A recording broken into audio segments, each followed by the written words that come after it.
Hello everyone, happy tracking. Mga tropa natin dyan, happy tracking sa inyo. So ayan, ganda ng truck na to, bubble top po. Stainless na stainless, no? 6UZ1 nga pala to guys. Yan. Pag dito, pag ganitong unit ng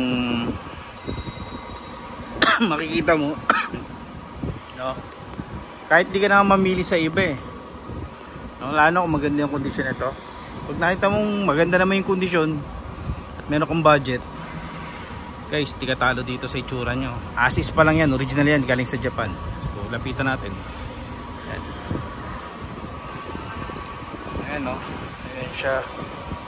So yung mga chassis nya guys, ayan. Stainless pa yung body. Ayan,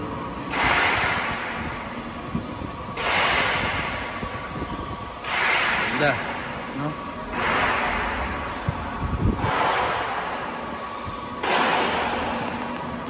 Ito, pogi. So tingin pa tayo sa iba. Ito rin no, pogi oh. Ang ganda rin no, 6UZ1 na 12-wheeler naman. Ganda, ganda talaga dito. Mga klase ito guys, kaya pakita ko sa inyo yung mga chassis nya.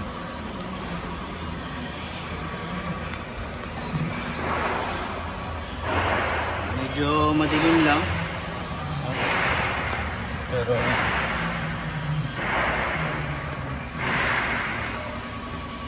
madilim. Sana ang banda dito medyo maliwanag.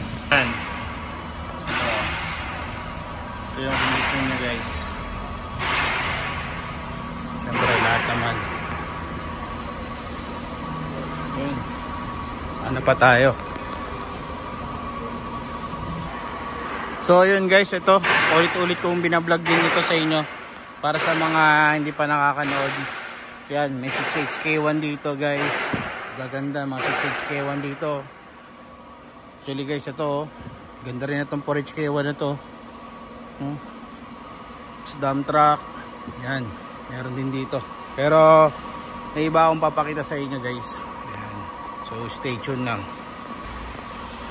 Ito po mga forward 6HK1, 6HK1. Ito guys, medyo mas maganda to. Ayan, ito ang pogi, wing van. You know, napakagandang wing van naman ito. Engine is 6HK1 engine guys. Ayan, stainless body. 2, 4, 6, 8, 10, 12, 14, 15, 18. 24.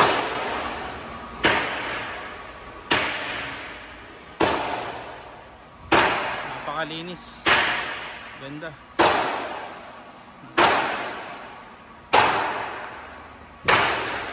Saan siya na guys, may mga nagpupok.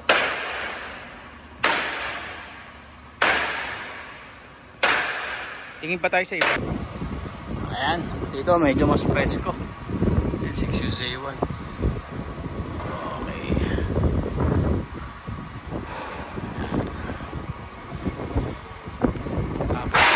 Yung mga new page na.